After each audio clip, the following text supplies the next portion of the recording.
నమస్కారం. ఆధ్యాత్మిక మార్గదర్శనం శుభప్రదం కార్యక్రమానికి స్వాగతం.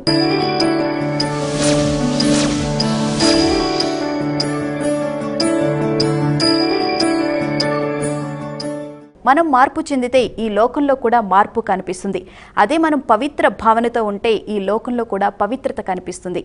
మరి ఆదివారం ఏ దేవతను పూజించాలి, ఎలా నడుచుకోవాలి, అలాగే ద్వాదశ రాశుల గోచార ఫలితాల గురించి మనకు తెలియజేయడానికి ప్రముఖ ఆధ్యాత్మికవేత్త డాక్టర్ శ్రీ సాగి కమలాకర్ శర్మ గారు, అలాగే దత్తపీఠ ఆస్థాన జ్యోతిష్య విద్వాన్ డాక్టర్ శ్రీ వావిలాల దామోదర శర్మ గారు మనతో పాటు ఉన్నారు. వారిని అడిగి మరిన్ని వివరాలు తెలుసుకుందాం. నమస్కారం అండి కమలాకర్ శర్మ గారు. నమస్కారం అండి దామోదర శర్మ గారు.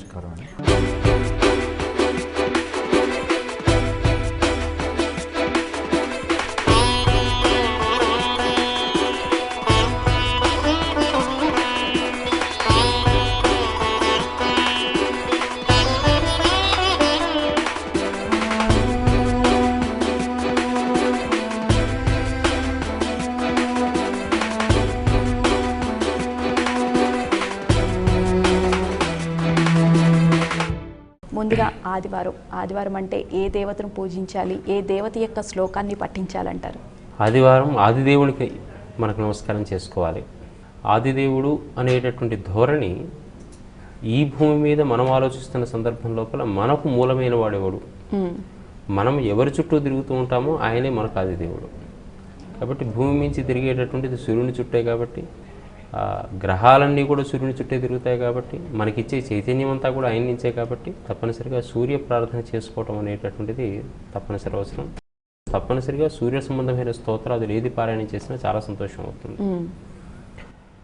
ధ్యేయ సదా సవితృమండల మధ్యవర్తి నారాయణ సరసిజాసన సన్నివిష్ట కేయూరవాన్ మకరకుండలవాన్ కిరీటీ హారీ హిరణ్మయవపుః ధృత శంఖచక్రః ఆదిదేవ నమస్తుభ్యం ప్రసీద మమ భాస్కర దివాకర నమస్తుభ్యం ప్రభాకర నమోస్తుతే సప్తాశ్వరధమారూఢం ప్రచండం కశ్యపాత్మజం శ్వేతపద్మధరం దేవం తం సూర్యం ప్రణమామ్యహం.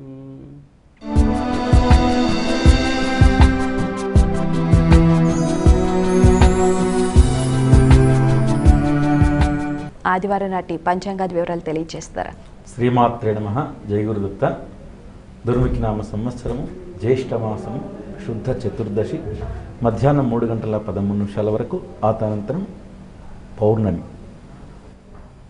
అదేవిధంగా ఈరోజు ఉన్నటువంటి యొక్క గ్రహస్థితిని కానీ దాన్ని బట్టి కనుక తీసుకుంటే ఇక్కడ సాయంకాలం 6:42 నుంచి మొదలుకుంటే 8:52 సమయంలో మంచి శుభగడియలతో ముందుకు వెళ్ళేట సూచనగా చెప్పవచ్చు. అదేవిధంగా మధ్యాహ్నం 12:03 నుంచి మొదలుకుంటే 1:26 మధ్యలో కొంతవరకు శుభ కార్యక్రమాలకు ముందుకు వెళ్లకుండా ఉండటం అనేది ఈరోజు విశేషమైనటువంటి యొక్క రోజుగా చెప్పవచ్చు.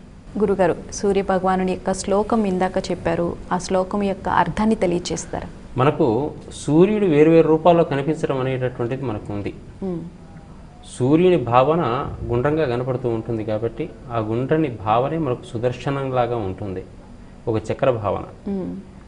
అట్లాగే సూర్యుని ముఖాన్ని జాగ్రత్తగా చూస్తే మీకు లోపల ఉండే బ్లాక్ హోల్స్ను జాగ్రత్తగా అబ్జర్వ్ చేస్తే ఒక నరసింహుని రూపం కనపడుతుంది, ఒక హనుమంతుని రూపం కనపడుతుంది. చుట్టూ ఉన్నటువంటి కిరణాలన్నీ కూడా వాటికి ఉండేటటువంటి జూరులాగా ఊహించేటట్టయితే అవన్నీ వదిలిపెట్టినప్పటికీ కూడా స్వయం ప్రకాశమానమైనటువంటి వాడు సూర్యుడు అనేటటువంటి ధోరణిలో సూర్యుడిని విస్తరించిన నారాయణ స్వరూపంగా చూడటం అనేది ఒక సంప్రదాయం. కాబట్టి మన స్తోత్రంలో కూడా అటువంటి సవితృమండలం లోపల ఉండేటటువంటి మధ్యలో సంచరించేటటువంటి అతన్ని నేను నమస్కరిస్తున్నాను, నమస్కరిస్తున్నాను, ధ్యానం చేస్తున్నాను. ఎటువంటి వాడు? నారాయణుడు, బ్రహ్మ మొదలైనటువంటి వాళ్ళందరికీ కూడా సమానమైనటువంటి వాడు అన్నాడు. అక్కడ సమానమైన వాడు కాదు, ఆయన్నే అన్ని స్వరూపాలు. సూర్యుడే మనకు విష్ణువు, బ్రహ్మ, శివుడు అన్నీ కూడా అనిపించేటటువంటి స్థితి మన వాళ్ళకు ఉంది. ధరించినటువంటివన్నీ కూడా మకర కుండలాలు. ఆ తర్వాత ఎందుకంటే సూర్యవరప్రసాదమే కర్ణుడికి మకర కుండలాలు, అందుకని ఆయనకు మకర కుండలాలు ఉన్నాయనేటటువంటి ధోరణి. మకర కుండలాలు అనేటటువంటిది ఎనర్జీ లెవెల్స్ అనమాట. ఇవన్నీ కూడా ఎనర్జీ ఉండేటటువంటి విధానం, శక్తి సంబంధమైనటువంటి అంశాలు. ఆయన ఇస్తేనే శక్తి మనకందరికి కూడా. అట్లాగే శంఖము చక్రము మొదలైనవి ఒక ఒక శ్రీ మహావిష్ణువు ధరించేటువంటి విధానం ఎటువంటిదో అటువంటిది. అదిగాక ఆయన ఆదిదేవుడు, మొదటివాడు. మమ్మల్ని కాపాడిన ఆయన ఒక భాస్కర అని పిలుస్తున్నారు. భాహ అంటే కాంతి అని అర్థం. కాంతి, ప్రకాశము, జ్ఞానము మనకు అందించేటువంటి వాడు కాబట్టి భాస్కరుడు. ఆయన పగటి పూటను వెలుగు చేసేవాడు కాబట్టి నిశాకరుడు అని చెప్పేసి అంటే చంద్రుడైతే దివాకరుడు సూర్యుడు అవుతూ ఉంటాడు. ఆ దివాకరుడికి నమస్కారం. ప్రభాకరుడు అన్నాడు. ఈ భాస్కర అనే దానికన్నా కూడా ఇంకా ప్రభ అనేది విశ్లేషణ ఇంకొంచెం విశేషమైనటువంటిది అటువంటి వాడు. అదిగాక సప్తాశ్వరథమారూఢం అని చెప్పేసి అనే మాట ఉంది. అశ్వశబ్దం అనేటటువంటిది వేదంలో చాలాసార్లు వాడబడింది. ఈ అశ్వశబ్దం అనేటటువంటిది హార్స్ పవర్ కూడా వాడతాం. అశ్వశబ్దం ఇంద్రుని అనే శబ్దంలో వాడతాం. అశ్వం అంటే గుర్రం అని సాధారణ అర్థంలో వాడతాం. కాబట్టి ఈ 7 గుర్రాలతో కూడుకున్నటువంటి వాడు అనేటువంటి మాట, ఈ 7 గుర్రాలు అనేటటువంటివి 7 కిరణాలకు సంకేతం. మనం ఆధునిక కాలం లోపల దాన్ని విబ్జిఆర్ అనే పేరుతో వైలెట్ నుంచి రెడ్ వరకు ఉండేటటువంటి మనం చూడగలిగినటువంటి దృశ్యమాన పట్టికకు చెప్తున్నాం. అది 7 గుర్రాలు. సూర్యుని మనం ఇవాళ ప్రిజంలో పెట్టి చూసేటట్టయితే 7 రంగులు కనపడుతూ ఉంటుంటాయి. మనకి ఇంద్రధనుస్సులో 7 రంగులు కనపడుతూ ఉంటాయి. అటువంటి రథాన్ని ఎక్కినటువంటి వాడు, ప్రచండమైనటువంటి వాడు. కశ్యపుడు అనేటటువంటి వాడిని ఒక పేరు పెట్టారు మన పురాణవేత్తలు. కశ్యప పశ్యకో భవతి అంటుంటారు.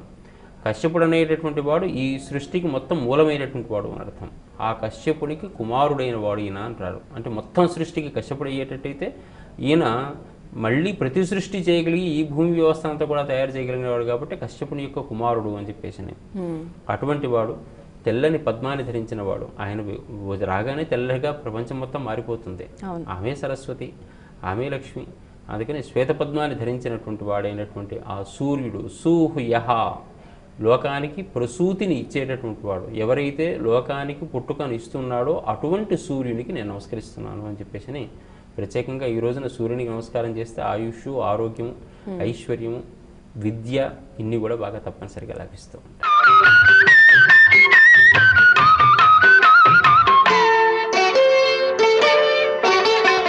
గురువుగారు, ద్వాదశ రాశుల గోచార ఫలితాలను తెలియజేస్తారా?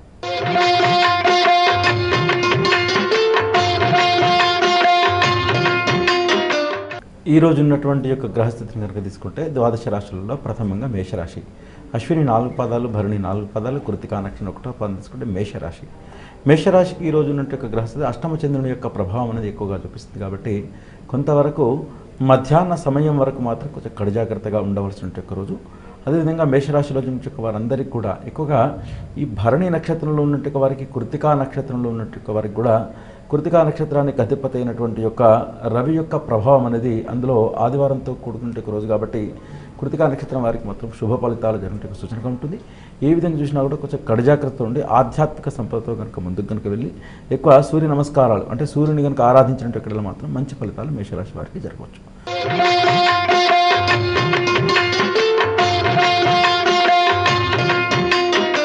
కృతిక 3 పాదాలు, రోహిణి 4 పాదాలు, మృగశిర 2 పాదాలు తీసుకుంటే వృషభ రాశి యొక్క ప్రభావం కనుక తీసుకుంటే లగ్నాత్ సప్తమ స్థానం యొక్క చంద్రుడు శుక్రుని యొక్క ప్రభావం కనుక తీసుకుంటే అవివాహితుల వివాహ ప్రాప్తి, అలానే సంతాన విషయంలో ఉన్నటువంటి యొక్క వారికి కూడా మంచి శుభ ఫలితాలు జరిగినట్టు సూచనగా చెప్పొచ్చు.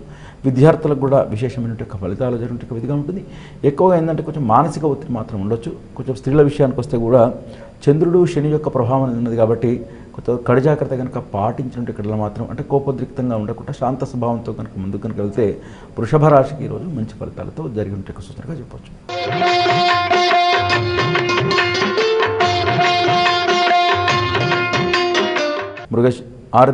మృగశిర 2, 3, 4 పాదాలు, ఆరుద్ర 4 పాదాలు, పునర్వసు 3 పాదాలు తీసుకుంటే మిథున రాశి యొక్క ప్రభావం కనుక తీసుకుంటే ఎక్కువగా స్త్రీల విషయంలో మాత్రం శుభ ఫలితాలు జరిగినట్టు విధిగా ఉంటుంది. అదేవిధంగా లగ్నంలో ఉంటే రవి యొక్క ప్రభావం కనుక తీసుకుంటే ఇక్కడ కూడా వీరికి ఈ కోర్టుకు సంబంధించిన వాటిలో కొంచెం విజయావకాశాలతో ముందుకు ఉంటే విధిగా ఉంటుంది. సంతాన విషయంలో కూడా సంతృప్తిగా ఉంటుంది. అదేవిధంగా ఉద్యోగస్తులు కనుక ఏదైనా ప్రయత్న కార్యం కనుక ఈరోజు సిద్ధించినట్టు సూచనగా ఉందని యథావిధిగా చెప్పవచ్చు.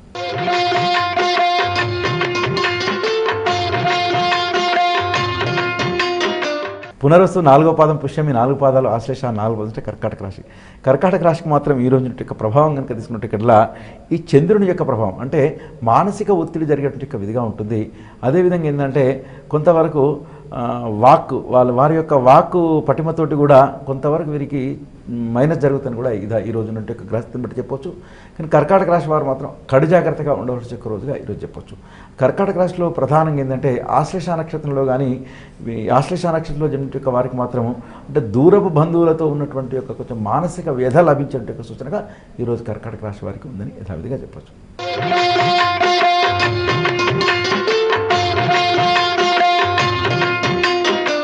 మగ 4 పాదాలు, పుబ్బ 4 పాదాలు, ఉత్తరా నక్షత్రం 1వ పాదం తీసుకుంటే సింహరాశి. సింహరాశి యొక్క ప్రభావం తీసుకుంటే లగ్నంలో ఉంటే ఒక గురువు యొక్క రాహు యొక్క ప్రభావం కావచ్చు, అలానే చతుర్థ స్థాన కారకుడి యొక్క చంద్రుని యొక్క ప్రభావం కావచ్చు. ఈరోజు విద్యార్థులకు మాత్రం అఖండమైన విజయప్రాప్తి ముందుకు వెళ్తారు. అదేవిధంగా సంతాన విషయంలో కూడా కొంతవరకు మానసిక ఒత్తిడి ఉండేటువంటి విధిగా ఉంటుంది. అన్ని రంగాలలో ఉన్నటువంటి వారికి మాత్రం మధ్యాహ్న సమయం తదనంతరం నుంచి శుభ ఫలితాలు జరిగే విధిగా ఉంటుంది. ఎవరైనా ప్రయాణాలు కనుక ఉంటే తప్పనిసరి అయితే మాత్రం ఈరోజు ప్రయాణాలు చేయండి తప్ప ఇతరత్ర మాత్రం వెళ్ళకుండా ఉంటే మంచి ఫలితాలు జరిగే విధిగా సింహరాశి వారికి జరగవచ్చు.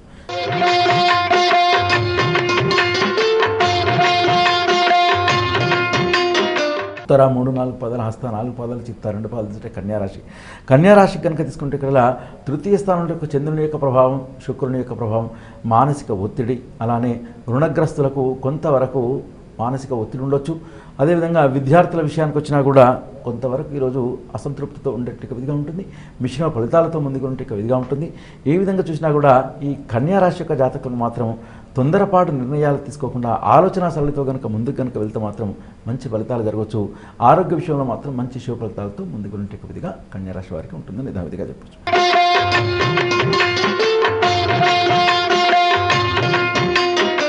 చిత్త 3, 4 పాదాలు, స్వాతి 4 పాదాలు, విశాఖ 3 పాదాలు తీసుకుంటే తులారాశి. తులారాశి యొక్క జాతకులకు అన్నింటా విజయావకాశాలతో ముందుకు వెళ్తారు. స్త్రీలకు, విద్యార్థులకు అఖండ విజయప్రాప్తితో ముందుకు వెళ్తారు. వివాహ ప్రయత్నం చేస్తున్నట్టు వారికి సంపూర్ణమైనటువంటి యొక్క ఈరోజు విజయావకాశాలతో ముందుకు వెళ్తారు. ఆకస్మిక ధనం కూడా లభించేట్టుకు సూచనగా చెప్పొచ్చు. ఏ విధంగా చూసినా కూడా అమ్మవారిని కానీ, ఇక్కడ ఈశ్వరుని కానీ, లేదా సూర్య భగవాన్ని కానీ ఈరోజు కనుక వారు ఆరాధించినట్టు ఇక్కడ మాత్రం మంచి ఫలితాలతో ముందుకు వెళ్తారని తులారాశి వారికి చెప్పొచ్చు.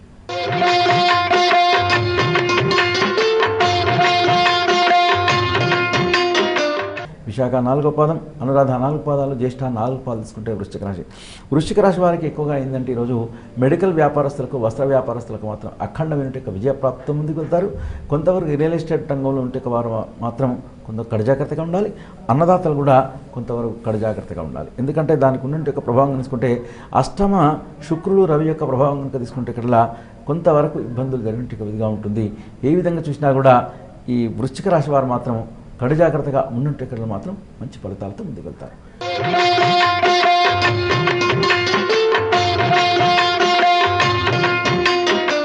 మూలా 4 పాదాలు, పూర్వాషాఢ 4 పాదాలు, ఉత్తరాషాఢ నక్షత్రం 1వ పాదం తీసుకుంటే ధనస్సు రాశి. ధనస్సు రాశికి ఎక్కువగా ఈరోజు నుండి గ్రహస్థితి రాజకీయ నాయకులకు మాత్రం ఈ ఆకస్మికమైనటువంటి యొక్క శుభ ఫలితాలు జరిగేటువంటి విధిగా ఉంటుంది.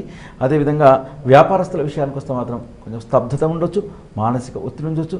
అదేవిధంగా స్త్రీల విషయానికి వచ్చినా కూడా, విద్యార్థుల విషయానికి వచ్చినా కూడా కొంతవరకు మానసిక సంతృప్తి లభించేట్టుగా తక్కువగా ఉండొచ్చు. కాబట్టి ఈరోజు ఎక్కువగా వీరు అమ్మవారిని కానీ, అదేవిధంగా ఈ సుబ్రహ్మణ్య స్వామిని కానీ ఆరాధించినట్టు కళ్ళ మాత్రం ఈ కుజుని యొక్క ప్రభావం తొలగిపోయి మంచి ఫలితాలతో ముందుకు వెళ్ళేందుకు సూచనగా ఉండవచ్చు.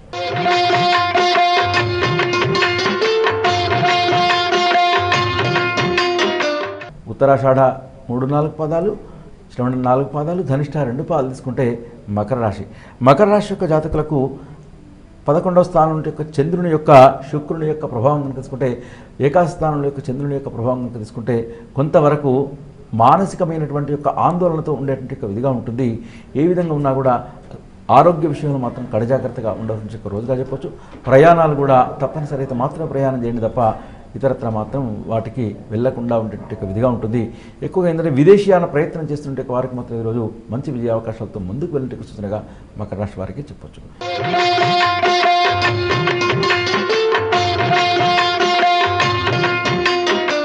ధనిష్ట 3-4 పాదాలు, శతభిష 4 పాదాలు, పూర్వభద్ర 3 పాదాలు తీసుకుంటే కుంభరాశి. కుంభరాశి వారికి అన్నింటా విజయప్రాప్తితో ముందుకొనింటి కవిదిగా ఉంటుంది. అదేవిధంగా స్త్రీల విషయానికి వచ్చినా, విద్యార్థుల విషయానికి వచ్చినా కూడా ఆకస్మికమైనటువంటి యొక్క శుభ ఫలితాలు జరిగేటువంటి కవిదిగా ఉంటుంది. కానీ పూర్వభద్ర నక్షత్రంలో జన్మించే యొక్క వారు మాత్రం కొంతవరకు ఈశ్వరుని యొక్క ఆరాధన కానీ, దేవతార్చన కానీ వారు చేసినట్టు మాత్రం మంచి విజయాలతో ముందుకు వెళ్తారు. కొంతవరకు పితృదేవుల యొక్క ఆశీర్వాదం కూడా వీరికి ఈరోజు తప్పకుండా ఉంటుందని యథావిధిగా చెప్పొచ్చు.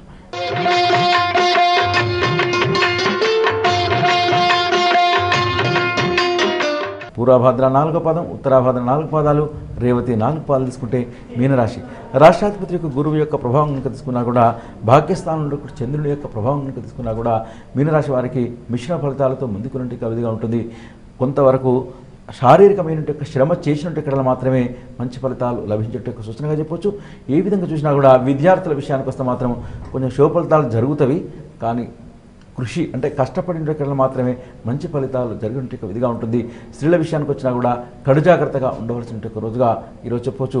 ఎక్కువగా ఏంటంటే సాయంకాల సమయంలో ద్వాదశ రాశుల వారందరూ కూడా, ఎందుకంటే పౌర్ణిమ వస్తున్నది కాబట్టి, మధ్యాహ్న సమయం నుంచి పౌర్ణిమ వస్తుంది కాబట్టి, గోధూలిక లగ్నంలో అమ్మవారిని కానీ ఈశ్వరుని కానీ ఆరాధించినట్టుకడలా మంచి ఫలితాలతో ముందుకు వెళ్తారని ద్వాదశ రాశుల వారికి యథావిధిగా చెప్పవచ్చు. గురుగారు, మరి ఆదివారం ఎలాంటి నియమాలు పాటించాలి అనే విషయాల గురించి తెలియజేస్తారా? సాధారణంగా ఆదివారం నాడు మనం సూర్యోపాసన చేయడం అనేది విశేషంగా ఇంతసేపు మాట్లాడుకుంటూ ఉన్నాం. అది కాక ఈ రోజుకు చాలా విశేషాలు ఉన్నాయి. జ్యేష్ఠ నక్షత్రం చతుర్దశి ఉదయం ఉండి రాత్రికి పౌర్ణమిగా ఉండటం వల్ల ఈరోజు పౌర్ణమికి సంబంధించినటువంటి చాలా పనులను ఈరోజు చేయాలని చెప్పేసి మనకు ధర్మశాస్త్ర గ్రంథాలన్నీ చెప్తున్నాయి. దాంట్లో ఈరోజు మహా జిఎస్టీ అని అంటారని చెప్పేసి, దీనికోసం తిలపాత్రాది దానం చేయాలి అని చెప్పి సూత్రం. నువ్వులతో కూడుకున్నటువంటి ఆ పాత్రను దానం చేయాలి. ఈరోజు చాలా విశేషమైనటువంటిది వట సావిత్రి వ్రతం. ఇంకా దత్తావధూత దత్తావతార సంబంధమైనటువంటి పూజలు చేసుకోవాలి అని. చంద్రార్క యోగం ఇవాళ ఉంది అని చెప్పేసి, ఎందుకంటే అమావాస్య పౌర్ణమి వచ్చినప్పుడు ఆపోజిట్లో ఇద్దరు ఉంటారు కాబట్టి చంద్రుడు సూర్యుడు చంద్రార్క యోగం అని చెప్పేసి చెప్తారు. పూర్ణిమ పూజ ఇవాళే చేయాలి. దీన్ని చెంపక చతుర్థి అంటారు. ఇవాళ చతుర్దశి. వాయువ్రతం చేయాలని ఒక గ్రంథం చెప్పింది, రుద్రవ్రతం చేయాలని చెప్పింది. ఇవాళ స్నాన పూర్ణిమ అని చెప్పేసి ఇంకో గ్రంథం చెప్పింది. అట్లాగే జగన్నాథ దేవుని స్నానం ఈరోజు విశేషంగా చెప్పబడుతూ ఉంది అన్నమాట. ఈ విధంగా వీటితో పాటు ఈరోజు ప్రత్యేకంగా చెప్పబడింది వట సావిత్రి వ్రతం. చాలామంది చేస్తూ ఉంటారు ఇప్పటికీ కూడా వట సావిత్రి వ్రతం. ఇది ఆదివారం రావడం కూడా మరీ విశేషం. సావిత్రి, సవిత్రు అనే శబ్దాలకందరికీ కూడా సూర్యుడనే అర్థం. ఆ సావిత్రి శబ్దానికి సంబంధించిన విషయంలో ఈ మర్రి చెట్టు కింద కూర్చొని చేసేటటువంటి వ్రతం కాబట్టి ఇది వట సావిత్రి వ్రతం అని చెప్పేసి చెప్తారు. ఇక్కడ 2-3 రకాల కథలు ఉన్నప్పటికీ కూడా ఈ సావిత్రి సత్యవంతుల కథ అనేది మనకు లోకంలో ప్రసిద్ధమైనటువంటిది. తనకు భర్తకు వయసు అయిపోయింది అని చెప్పేసి మరణానికి దగ్గరకు వచ్చాడు, తక్కువ జీవితం ఉన్నవాడు అని చెప్పేసి తెలుసుకొని భర్తతో తాను 3 రోజుల పాటు అక్కడికి వెళ్ళి చివరికి ఆయన పోయే సమయంలో ఒళ్ళో పెట్టుకొని యముడు వచ్చినప్పుడు యముడితో సహా బయలుదేరి వెళ్ళిన పతివ్రత సావిత్రి. ఆ వెళ్ళి చివరికి అక్కడికి చేరుకున్న తర్వాత 3 వరాలు తన మామగారికి చూపునివ్వమని, మామగారికి రాజ్యం ఇవ్వమని, మామగారికి పిల్లల్ని ఇవ్వమని, ఇన్ని అడిగిన తర్వాత ఇంకా వెంటబడి వస్తుంటే ఇంకేం కావాలి చెప్పు అంటే నాకు పిల్లల్ని ఇవ్వమని, నాకు పిల్లల్ని పెట్టి ఇచ్చి తినిపో అని చెప్పేసి అన్న తర్వాత మరి భర్త లేకుండా పిల్లలు ఎక్కడి నుంచి వస్తారు? ఇది మనకి ఇచ్చిన సూత్రం. ఏ స్త్రీ అయినా సౌభాగ్యం కోసం చేసుకునేటువంటి పూజల్లో ఇంకోటి ఏంటంటే ఇక్కడ రావి, మర్రి, జువ్వి, మేడి, మామిడి ఇటువంటి చెట్లు, మరొక వైపు వేప, ఇటువంటివన్నీ కూడా మెడిసినల్ ప్లాంట్స్. అందుకని వీటిని పల్లవాలను పంచపల్లవాలు అని చెప్పేసి అంటారు. ఒక్కొక్క కాలంలో ఒక్కొక్క దానికి విశిష్టత ఏర్పడుతుంది. ఆ కాలంలో ఆ చెట్టు కింద ఉంటే మన ఆరా పెంచుకునే అవకాశం ఉంటుంది. అందుకే మన వాళ్ళు ఏం చేస్తారంటే చెట్టు చుట్టూ దారం కట్టండి, ఉత్త తిరగమంటే వీళ్ళు తిరగరని చెప్పేసి చుట్టూ దారం కట్టండి, 108 సార్లు కట్టండి అన్నారనుకోండి, 108 సార్లు తిరగాల్సిందే చుట్టూ. ఈ దారాలు కట్టడం వల్ల కొన్ని ప్రయోజనాలు ఉంటాయి. ఈ వట సావిత్రి వ్రతం నాడు ఇటువంటి దారాలు చుట్టిస్తారు. మామిడి అది మర్రి చెట్టు ఇటువంటి స్థితి ఉంటుంది. కాబట్టి సౌభాగ్యం కాపాడుకోవాలన్నప్పుడు ఈ పని చేస్తున్నప్పుడు ఈ కథలో కూడా మనకు కనిపించేటువంటి అర్థం ఏమిటంటే సత్యాన్ని అన్వేషించే సందర్భం లోపల చీకటిని తొలగించే యముడు చీకటికి సంకేతం అయితే సావిత్రి సూర్యునికి సంకేతం. చీకటిని తొలగించి వెలుగులో కనుక వెళితే ఎప్పటికైనా సత్యం మనకు లభిస్తుంది అనేటటువంటిది సత్యవంతుడిని సావిత్రి బతికించుకున్న విధానంలో మనకు అర్థమవుతుంది. యముడు చీకటికి సంకేతం, సత్యవంతుడు, ఆ సత్యం పోకుండా కాపాడుకునేటటువంటిది సావిత్రి, ఆ సావిత్రి అనేటువంటి సూర్యునికి సంకేతం అనేటటువంటిది ప్రతి పురాణ కథ వెనుక ఒక విజ్ఞానం, ఒక తత్వం ఉంటుంది. అది సాధించుకునే ప్రయత్నం ఎప్పుడైతే వచ్చిందో మన శరీరంలో ఒక ఎనర్జీ వస్తుంది. ఆ శక్తిని మనం ఉపాసించేటట్టు మనకు కావలసిన కోరికలను తీరుతూ ఉంటుంటాయి అనేది ఇది సంకేతంగా ఉంటాయి. ఇది ధర్మరాజు లోమశ మహర్షిని అడిగినట్టు ఆయన ఈ విధానం అంతా కూడా చెప్పినట్టుగా మనకు ఉంటుంది. కాబట్టి ఈరోజు సావిత్రి వ్రతం చేసుకునే విధానంలో అటు సూర్యునికి, యమునికి, సత్యవంతునికి, సత్యానికి, వీటికన్నిటికీ కూడా విగ్రహాలు చేసుకోవడం, నమస్కారం చేసుకోవడం అనేది సంప్రదాయంగా ఉంటుంది. స్నానం విశేషం, సాయంత్రకాలం స్నానం కూడా విశేషం. ఈరోజు మళ్ళీ రేపు ఉదయం కూడా స్నానం చేసుకుంటూ ఉండవచ్చు. పౌర్ణిమ సంబంధమైనటువంటిది మహా జిఎస్టీ అని ఇటువంటిది ఈ ప్రత్యేకమైన ఆదివారం నాడు రావడం చాలా విశేషంగా మనకు కనపడుతూ ఉంటుంది. ఈ పూజ చేసుకోవడం వల్ల శక్తి, ఆనందం, సంతృప్తి బాగా ఏర్పడుతూ ఉంటుంది. ఓకే గురుగారు, మరి గోచారం సరిగా లేని వాళ్ళు ఈ పౌర్ణమి రోజు ఏం చేయాలంటారు? గోచారరీత్యా లేని యొక్క వారి రోజు వాస్తవానికి ఏంటంటే నక్షత్రం జ్యేష్ఠ నక్షత్రం.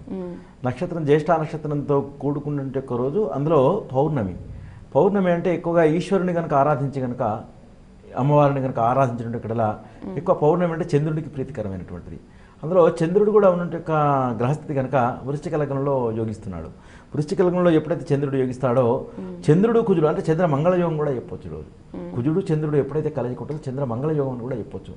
కాబట్టి ఎక్కువ శాతం ఏంటంటే అమ్మవారిని కానీ, ఈశ్వరుని కానీ, సూర్య నమస్కారాలు కానీ, సూర్యభగవాను కానీ ఆరాధించినట్టు ఇక్కడ మాత్రం అసలు వారు ఉన్నటువంటి అసలు ఇంకొకటి ఏంటంటే ఈరోజు పౌర్ణమి నాడు ఒక్కసారి చంద్రుని కనుక ఒక్కసారి మనసులో కనుక స్మరించుకున్నట్లా అసలు ఎలాంటి గ్రహస్థితి కూడా చెడు జరిగేటువంటి అవకాశం ఉండదు. కాబట్టి అందులో ఆదివారంతో కూడుకున్నటువంటి యొక్క సప్తాశ్వరథమారుణం అని చెప్పడం జరిగిందాక, అలానే ఏంటి అంటే ఆ సూర్యునితో ఉన్నటువంటి యొక్క చంద్రుడు, సూర్యునికి చంద్రునికి ఉన్నటువంటి యొక్క విధానం ఏంటి అంటే ఇప్పుడు కాదు, అలనాటి కాలంలో త్రేతాయుగంలో శ్రీరాముడు సీతాదేవి ఎవరంటే, సూర్యుడేమో సూర్యవంశంలో ఉన్నటువంటి యొక్క భగవత్ స్వరూపుడు కారణజన్ముడు సూర్యభగవానుడైతే, కారణజన్మురాలు సీతాదేవి చంద్రవంశ ప్రదీపికాం అని చెప్పడం జరుగుతుంది. అలానే ఏంటి అంటే ఈరోజు చంద్రునితో కూడుకున్నటువంటి యొక్క రోజు కాబట్టి ఎక్కువగా నవగ్రహాల కంటే ఎక్కువ చంద్రుని మాత్రమే ప్రార్థించినట్టు మాత్రం వారి యొక్క ఉన్న గోచారరీత్యా ఉన్నటువంటి యొక్క సమస్యలన్నీ కూడా తొలగిపోయి అద్భుతమైన యొక్క ఫలితాలతో జరుగుతున్న విశేషంగా చెప్పవచ్చు ఈరోజు.